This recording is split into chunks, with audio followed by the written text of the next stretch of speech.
Halo semuanya, kembali lagi di Sunyiwara. Semua berawal dari sunyi, kemudian menjadi wara. Sebelum kita mulai, tekan terlebih dahulu tombol subscribe, serta nyalakan juga tombol loncengnya, agar mendapatkan notifikasi dan tidak ketinggalan cerita Sunyiwara berikutnya. Dan juga, tekan tombol like, share video ini ke teman-teman kalian. Buat kalian yang punya pengalaman atau cerita horor pribadi, baik itu kejadian nyata, pengalaman keluarga, atau cerita yang sampai sekarang masih kepikiran, kalian bisa langsung kirim ceritanya ke email sunyiwara.official@gmail.com. Dan seperti apa cerita kali ini? Mari kita mulai.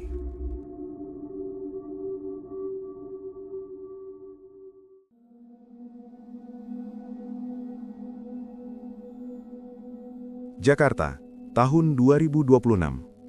Di sebuah kamar kos sempit dengan lampu temaram, seorang gadis bernama Luna, 22 tahun, sedang menatap layar ponselnya dengan tatapan kosong. Akun media sosialnya, Luna's Daily Life, punya 500 pengikut. Angka yang menyedihkan bagi ambisinya yang menggebu.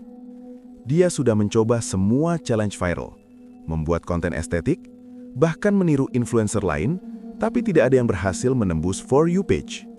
Setiap hari, dia melihat influencer lain pamer kekayaan, endorse produk mahal, dan mendapatkan tepuk tangan virtual dari jutaan followers. Luna mendambakan kehidupan itu. Dia ingin diakui, dipuja, dan jadi sorotan.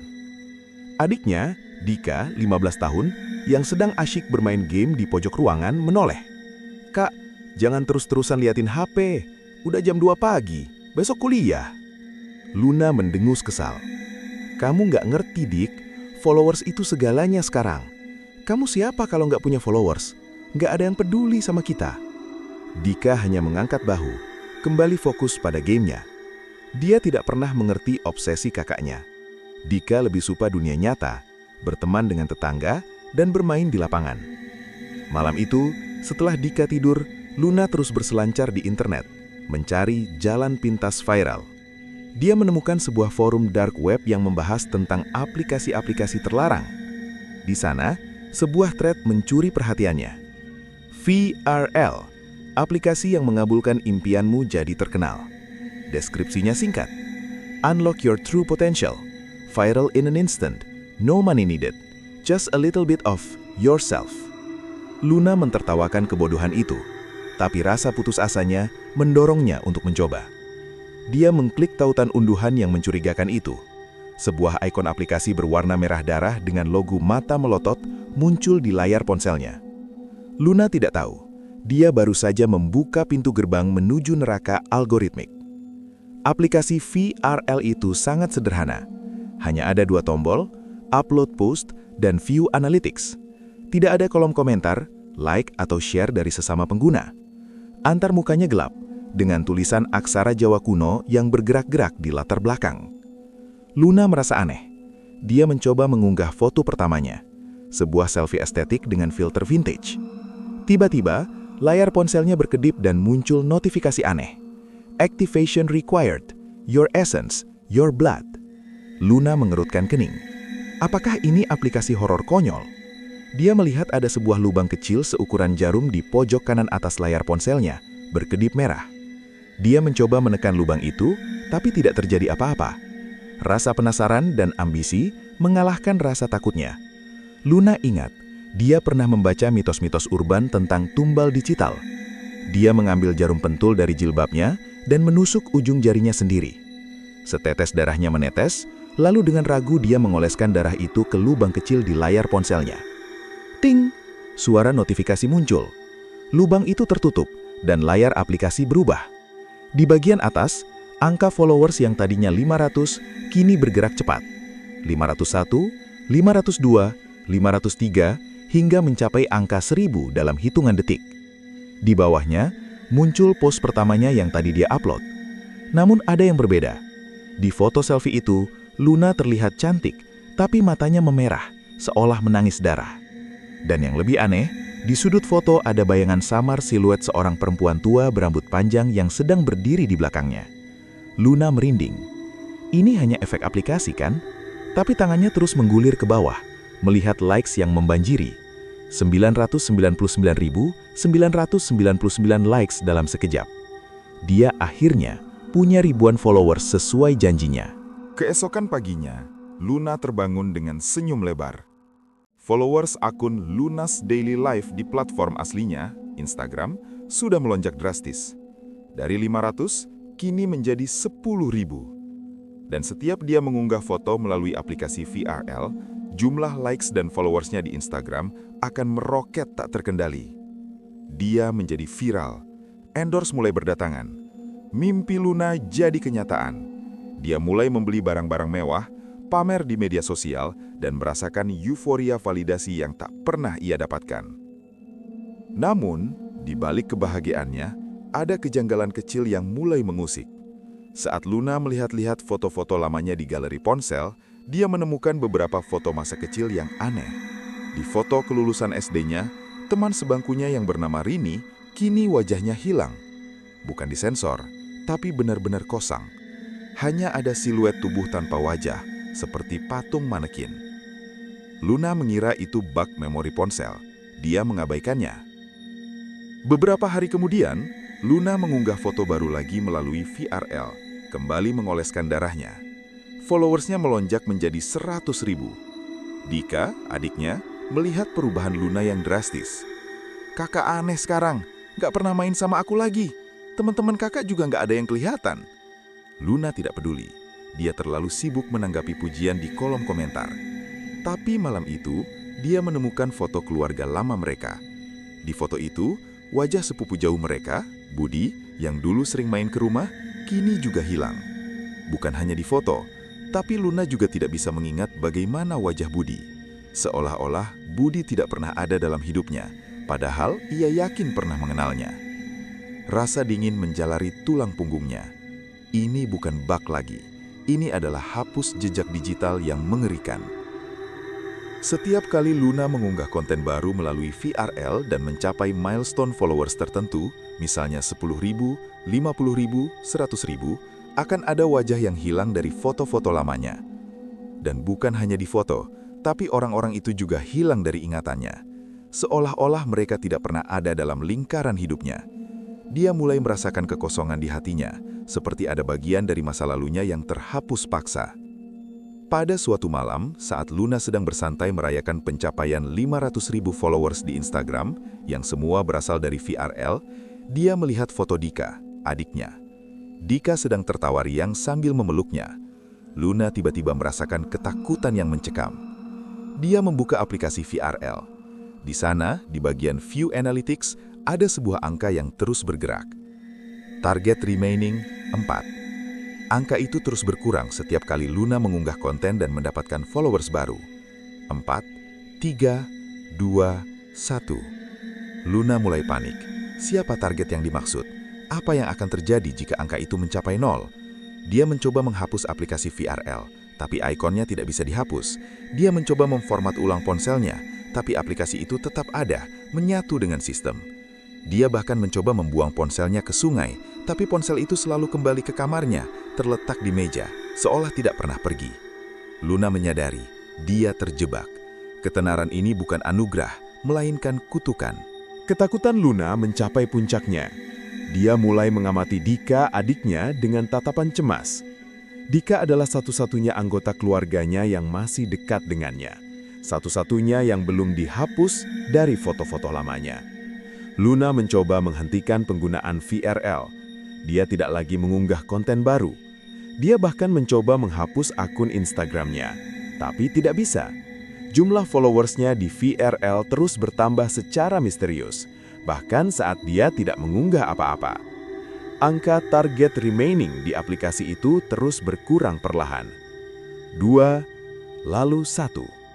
Luna tahu siapa target terakhir itu. Itu pasti Dika. Malam itu, Dika pulang sekolah dengan wajah lesu. Dia mengeluh pusing dan mual. Luna segera memeluknya erat-erat. Air matanya menetes. "Dik, kakak minta maaf. Kakak sayang kamu." Dika tidak mengerti. "Kakak kenapa? Kok nangis?" Luna tidak bisa menjelaskan. Bagaimana dia bisa bilang bahwa dia menjual jejak digital keluarganya demi followers? Bagaimana dia bisa bilang Dika akan menjadi tumbal berikutnya? Saat Luna memeluk Dika, ponselnya yang tergeletak di meja tiba-tiba menyala sendiri. Aplikasi VRL terbuka otomatis. Layarnya menunjukkan angka followers baru, 1 juta.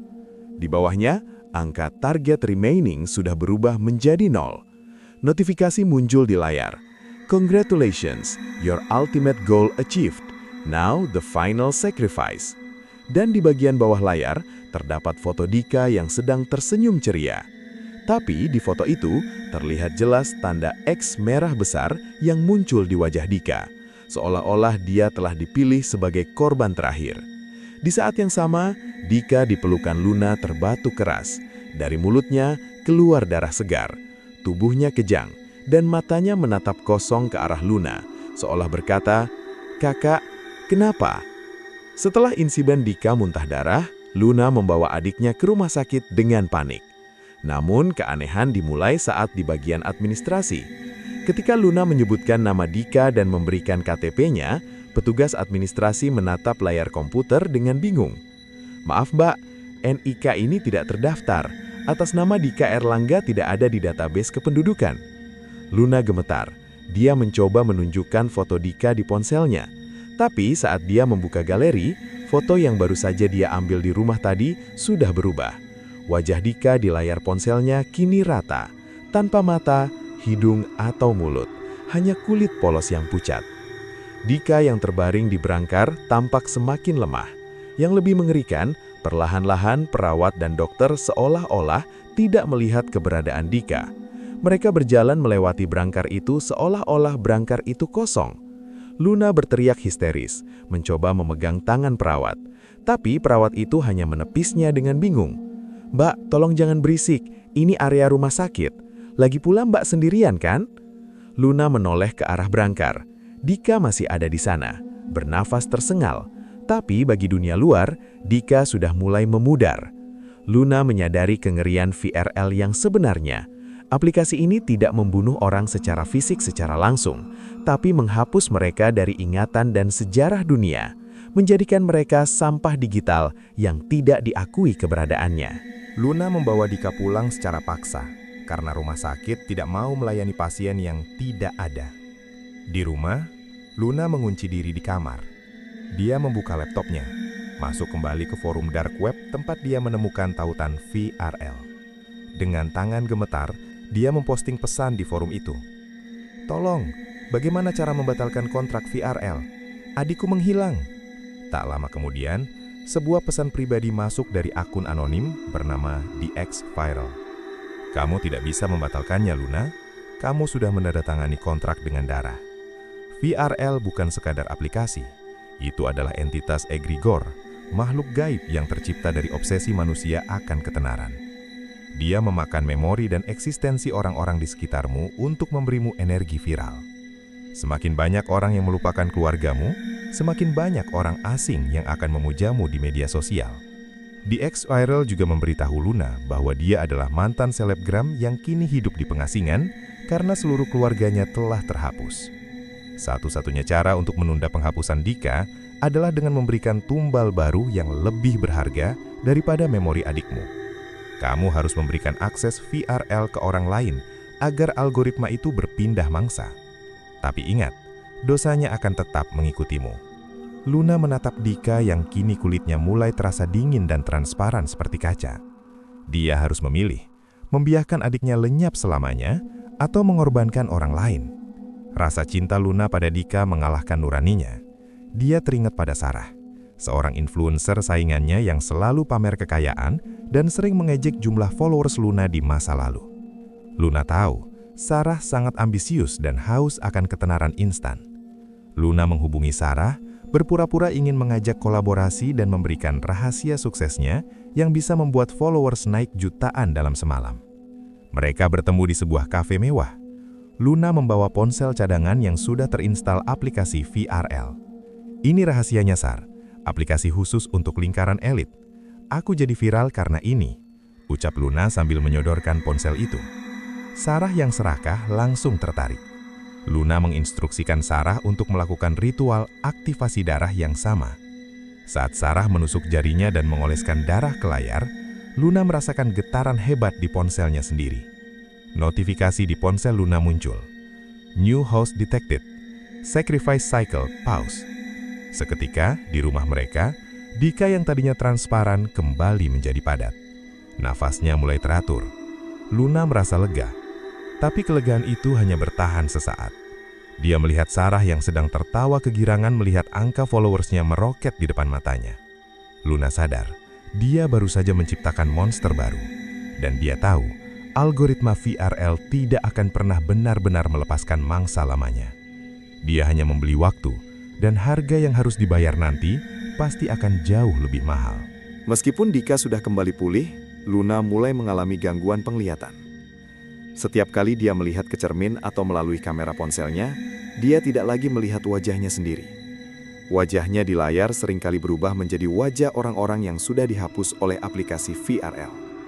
Wajah Budi, wajah teman SD-nya, semuanya menatapnya dengan mata kosong melalui pantulan dirinya.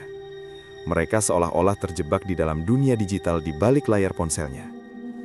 Lebih parah lagi, setiap kali Luna memposting foto baru di Instagram, yang kini sudah mencapai 2 juta pengikut, dia mendengar suara bisikan ribuan orang di telinganya. Suara-suara itu memuji kecantikannya, tapi nadanya datar dan tanpa emosi, seperti suara robot. Bisikan itu terus terngiang 24 jam sehari, membuatnya tidak bisa tidur. Luna cantik, Luna viral, Luna milik kami. Dika mulai merasa ada yang aneh dengan kakaknya. Luna sering bicara sendiri ke arah ponselnya dan menolak untuk keluar kamar. "Kak, hapus aja akunnya. Kita hidup biasa aja kayak dulu," mohon Dika. Luna ingin melakukannya, tapi setiap kali dia mencoba logout, layar ponselnya menyetrum tangannya hingga luka bakar. VRL mulai menunjukkan sifat posesifnya. Luna bukan lagi pemilik akun itu. Dia adalah budak yang harus terus memberikan konten berupa energi hidup agar algoritma tetap stabil. Sarah, yang kini sudah menjadi host baru, mulai mengalami efek samping yang lebih cepat karena dia sangat serakah. Dia melakukan live streaming non-stop untuk mengejar target 10 juta followers. Luna menonton live Sarah dengan ngeri. Di tengah siaran langsung yang ditonton ratusan ribu orang, wajah Sarah tiba-tiba mulai retak seperti porselen. Cairan hitam kental keluar dari celah-celah kulitnya. Para penonton di kolom komentar bukannya takut, malah memberikan emoji cinta dan api, menganggap itu adalah filter horor yang sangat keren. "Lihat, filter ini nyata banget, Sarah keren," tulis salah satu komentar. Padahal Sarah sedang menjerit kesakitan di depan kamera. Tubuh Sarah mulai terserap masuk ke dalam dunia lensa ponselnya sendiri secara perlahan. Luna menyadari bahwa VRL sedang melakukan panen raya. Tiba-tiba, ponsel Luna bergetar hebat. Notifikasi muncul dengan warna merah menyala. Host Sarah failed, returning to prime host. Final target, Dika Erlangga. Requirement, live execution for 5 million viewers. Aplikasi itu menuntut Luna untuk melakukan live streaming adiknya sendiri yang sedang sekarat jika ingin akunnya tetap aktif. Jika Luna menolak, maka Luna sendiri yang akan diserap masuk ke dalam dunia tanpa wajah. Luna menatap Dika yang sedang tidur pulas, tidak menyadari bahwa maut digital sedang mengintai tepat di atas kepalanya. Setelah menerima notifikasi mengerikan tentang eksekusi live, Luna segera membanting ponselnya ke lantai hingga hancur berkeping-keping. Dia mengira dengan menghancurkan perangkat, teror akan berakhir. Namun, Luna lupa bahwa di tahun 2026, rumahnya dipenuhi oleh perangkat pintar yang saling terhubung. Tiba-tiba, televisi pintar di ruang tamu menyala sendiri, menampilkan logo mata melotot khas aplikasi VRL. Layarnya yang besar menunjukkan angka penonton live yang terus merangkak naik, 100.000, 200.000. Tidak berhenti di situ, kulkas pintar di dapur mulai mengeluarkan suara bisikan digital yang sama dengan yang didengar Luna. Bahkan lampu pintar, smart bulb di kamar Dika berkedip-kedip merah mengikuti detak jantung Dika yang kembali melemah. Luna mencoba mencabut kabel wifi, tapi koneksinya seolah-olah bersifat omnipresent, ada di mana-mana tanpa butuh kabel. "Kak Luna, kenapa lampuku merah semua? Aku takut," rintih Dika dari kamarnya. Luna berlari menghampiri Dika, tapi pintu kamar adiknya terkunci secara otomatis oleh sistem smart lock yang telah diretas oleh VRL. Di layar ponsel Dika yang tergeletak di meja belajar, muncul notifikasi, "The audience is waiting, Luna. Show them the blood." Luna menyadari bahwa rumahnya telah berubah menjadi sebuah studio jagal digital. Dia terperangkap di dalam rumahnya sendiri, dikelilingi oleh mata-mata elektronik yang menuntut tumbal demi jutaan pasang mata penonton di luar sana yang haus akan konten ekstrim. Dika bukan anak bodoh. Melalui celah pintu yang terkunci, dia melihat kakaknya berteriak-teriak histeris di depan televisi yang menampilkan foto dirinya dengan tanda X.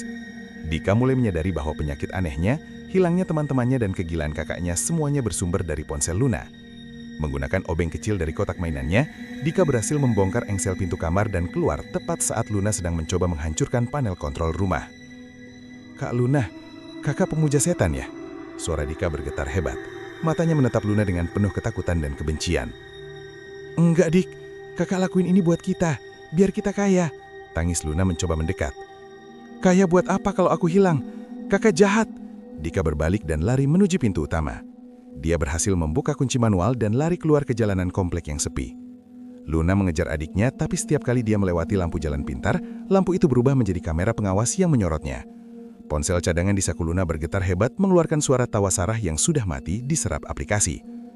Lari sejauh apapun, dia tetap ada di dalam database kami, Luna. Kamu tidak bisa menghapus file yang sudah diupload ke cloud kami. Dika terus berlari, tapi langkahnya semakin berat. Tubuhnya mulai terlihat transparan lagi di bawah sorot lampu jalan, seolah-olah realitas di sekitarnya sedang menolak keberadaannya karena Luna belum memulai siaran langsung yang diminta. Saat Luna hampir kehilangan jejak Dika di sebuah taman kota yang gelap, langkahnya dihentikan oleh seorang pria berpakaian jas rapi yang duduk tenang di sebuah bangku taman. Pria itu tidak membawa ponsel, tapi di depannya melayang sebuah tablet transparan yang menampilkan jutaan data yang bergerak cepat. Pria itu menoleh. Wajahnya sangat simetris dan tanpa ekspresi, seperti hasil render AI yang terlalu sempurna. "Siapa kamu? Polisi?" tanya Luna tersengal-sengal. "Saya adalah moderator," jawab pria itu dengan suara monoton yang terdengar seperti suara Google Assistant. "Tugas saya adalah memastikan konten berjalan sesuai jadwal. Algoritma VRL sedang mengalami low engagement karena kamu menunda siaran langsung. Jika grafik tidak naik dalam 10 menit, sistem akan melakukan auto-delete pada objek Dika." Luna jatuh berlutut di depan pria itu. "Tolong, ambil saja nyawaku, jangan adikku." Sang moderator tersenyum tipis, sebuah senyuman yang tidak sampai ke mata. "Nyawamu tidak punya nilai jual, Luna. Kamu hanyalah admin. Penonton ingin melihat sesuatu yang murni hancur di tangan orang yang paling menyayanginya. Itu adalah konten dengan nilai retention tertinggi sepanjang sejarah digital manusia." Pria itu menyodorkan sebuah ponsel baru yang layarnya sudah dalam mode ready to live.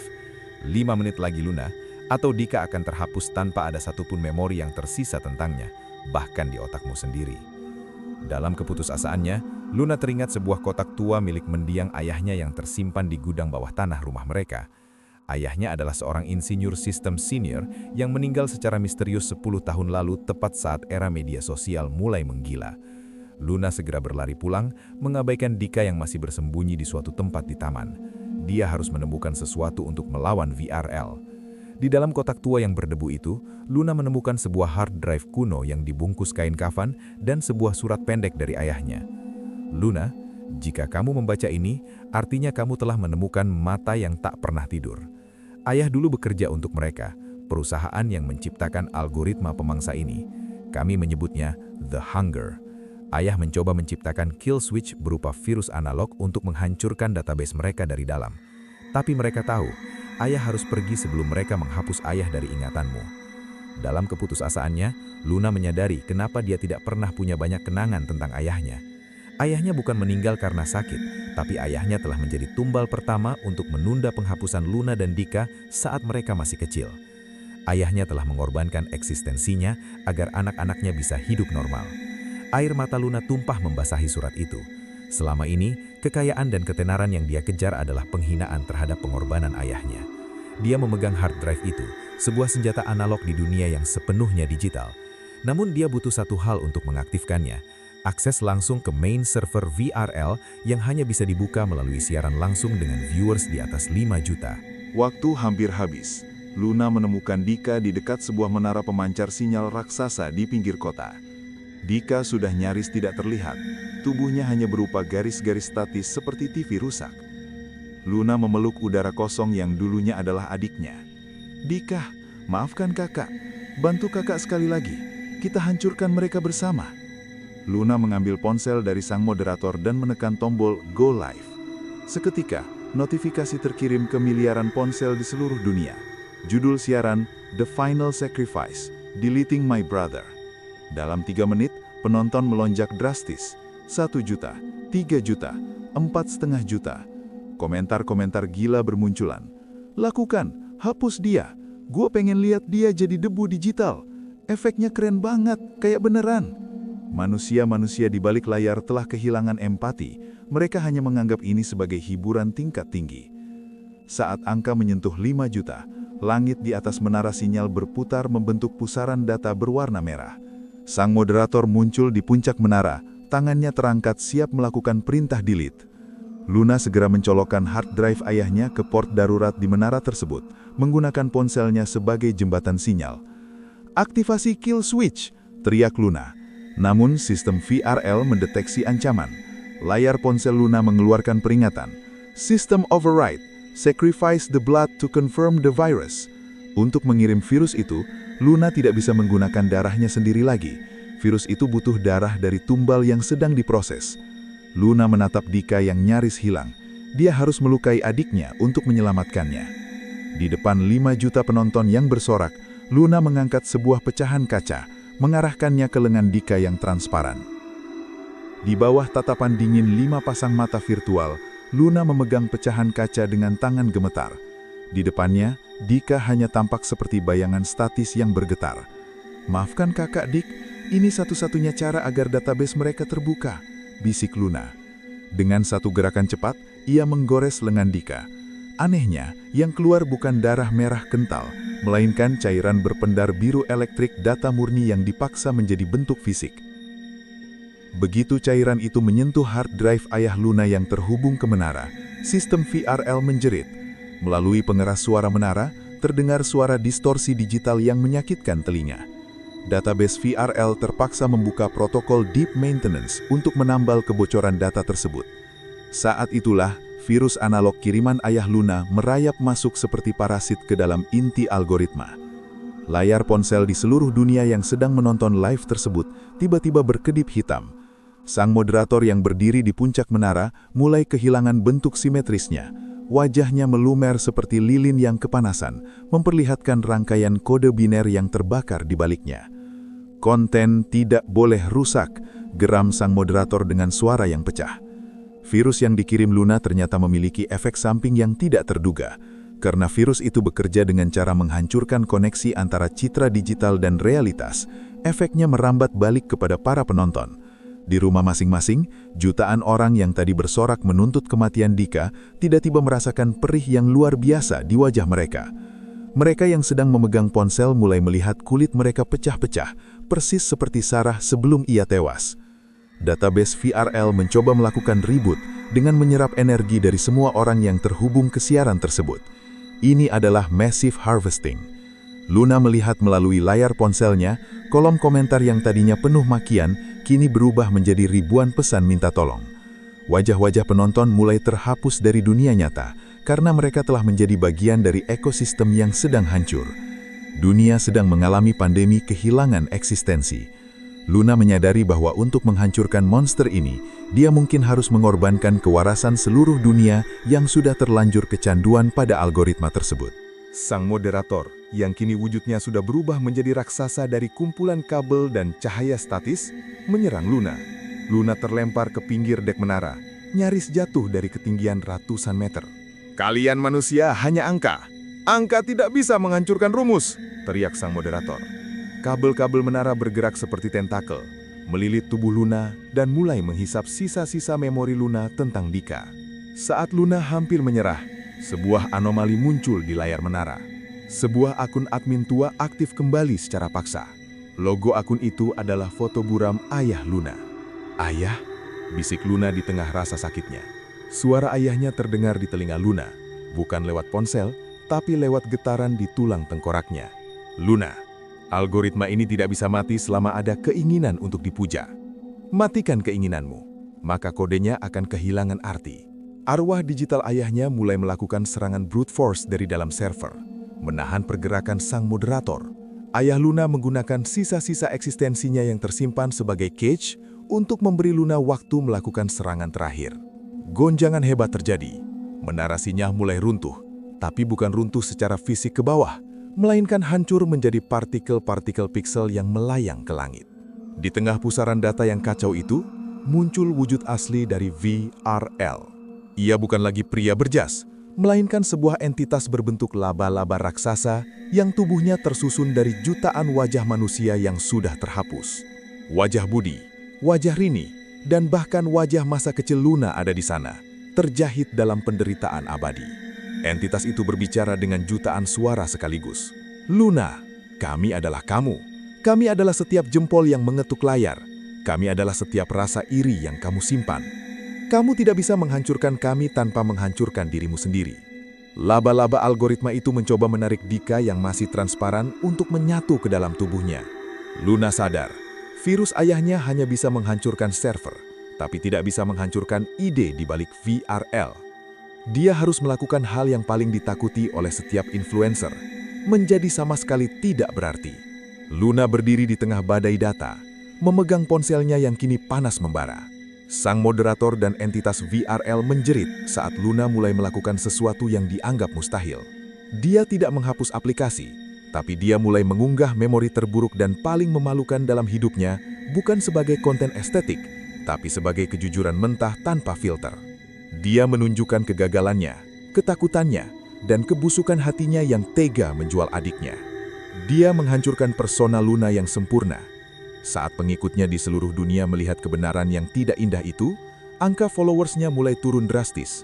5 juta, 1 juta, 100 ribu, 0. Penonton merasa jijik dan berhenti menonton. Kehilangan perhatian adalah racun bagi VRL.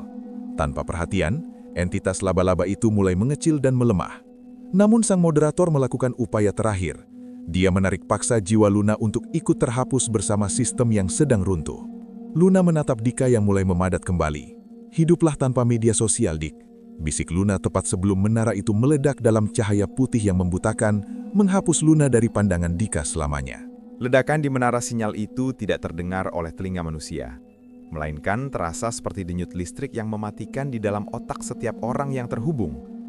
Saat cahaya putih itu mereda, Dika terbangun di tengah lapangan rumput di bawah menara yang kini hanya menyisakan kerangka besi tua yang berkarat seolah sudah tidak berfungsi selama puluhan tahun. Dika meraba tubuhnya, dia padat, dia nyata, dan dia bernafas. Namun saat dia memanggil nama kakaknya, tidak ada jawaban. Dika berjalan pulang menyusuri kota yang tampak bingung. Jutaan orang di jalanan memegang ponsel mereka yang mati total. Pandemi wajah retak berhenti seketika, meninggalkan bekas luka tipis di wajah mereka sebagai pengingat permanen. Sesampainya di rumah, Dika menemukan kenyataan yang lebih pahit. Kamar Luna kosong. Bukan hanya kosong dari barang, tapi dinding yang tadinya penuh foto Luna kini hanya berupa tembok putih polos. Dika membuka lemari, hanya ada baju-bajunya sendiri. Di mata dunia dan sejarah, Luna tidak pernah lahir.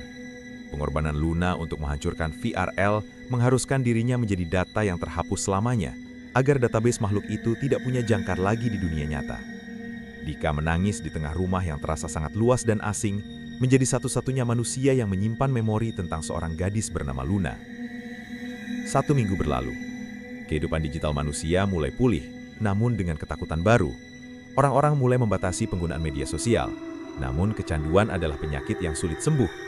Dika mencoba hidup normal, meskipun setiap sudut rumah mengingatkannya pada kakaknya yang hilang. Suatu malam, saat Dika sedang mengerjakan tugas sekolah di laptop tua milik ayahnya, satu-satunya perangkat yang tidak terhubung ke internet saat ledakan terjadi, sebuah notifikasi muncul di pojok layar. Itu bukan notifikasi aplikasi, itu adalah pesan sistem, command prompt yang muncul secara kasar. Target, Dika, status, protected, origin, prime admin. Dika tertegun. Dia mencoba membalas, tapi keyboardnya tidak merespons. Layar laptop itu kemudian menampilkan kamera webcam yang menyala sendiri. Di dalam pantulan layar yang gelap, Dika melihat siluet seorang wanita berdiri di belakang kursinya. Namun saat dia menoleh, tidak ada siapa-siapa. Luna tidak mati, tapi dia tidak juga hidup. Luna terjebak dalam stasis digital, menjadi bagian dari sampah memori yang tertinggal di server-server tua yang tidak hancur sepenuhnya.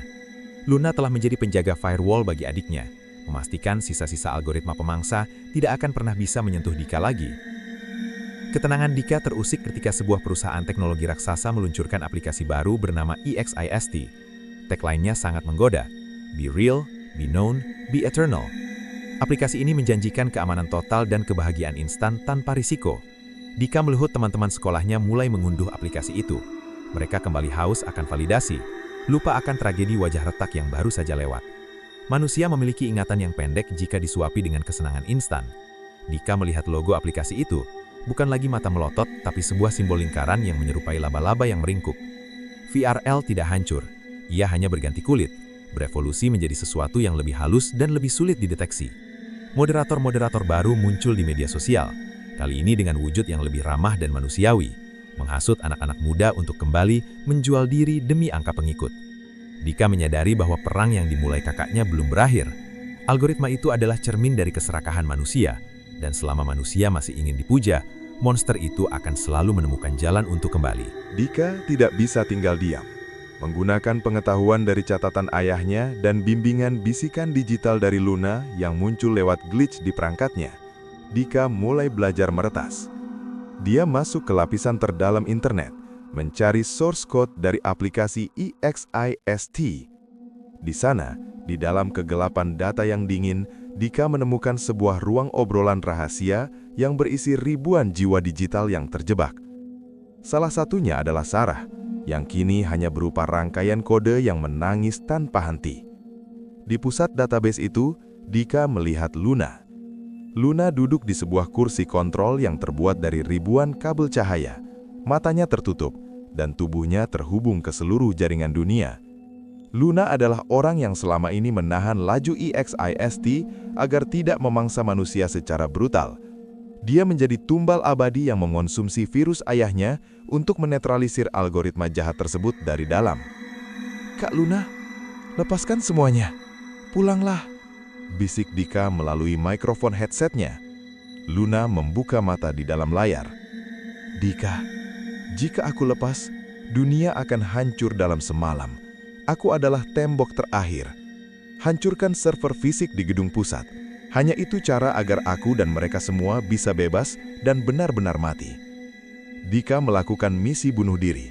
Dia menyusup ke gedung pusat data raksasa milik perusahaan Exist dengan membawa EMP atau Electromagnetic Pulse rakitan yang instruksinya dikirim Luna lewat enkripsi rahasia.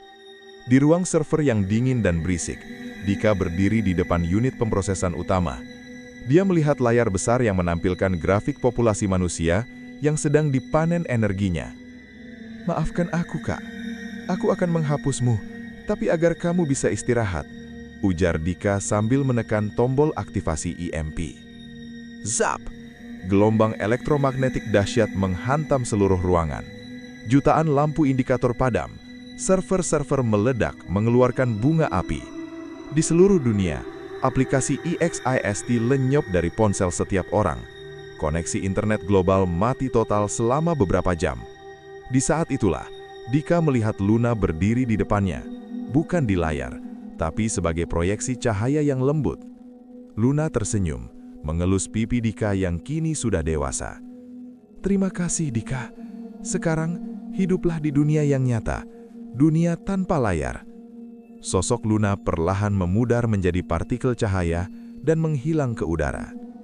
Epilog. 10 tahun kemudian, dunia telah berubah. Manusia hidup dalam keseimbangan yang lebih baik dengan teknologi. Tidak ada lagi media sosial yang memuja angka. Dika hidup sebagai seorang guru di desa terpencil, mengajar anak-anak cara menanam pohon dan membaca buku fisik. Di saku celananya, tidak ada ponsel. Dia melihat ke langit yang biru, menyadari bahwa ketenaran yang abadi adalah kesia-siaan, dan memori yang paling indah adalah memori yang disimpan di dalam hati, bukan di dalam cloud. Di sebuah nisan tanpa nama di bawah pohon Kamboja, Dika meletakkan sebuah bunga, satu-satunya bukti fisik bahwa pernah ada seseorang yang mencintainya lebih dari nyawanya sendiri.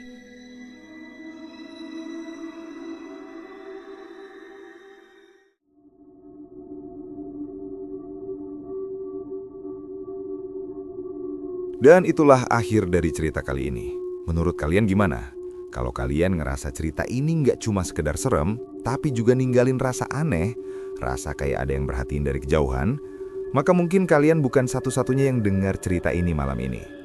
Sekali lagi aku ingetin, kalau kalian punya pengalaman horor atau cerita yang sampai sekarang masih kalian simpan sendiri, kalian bisa kirimkan ke email sunyiwara.official@gmail.com.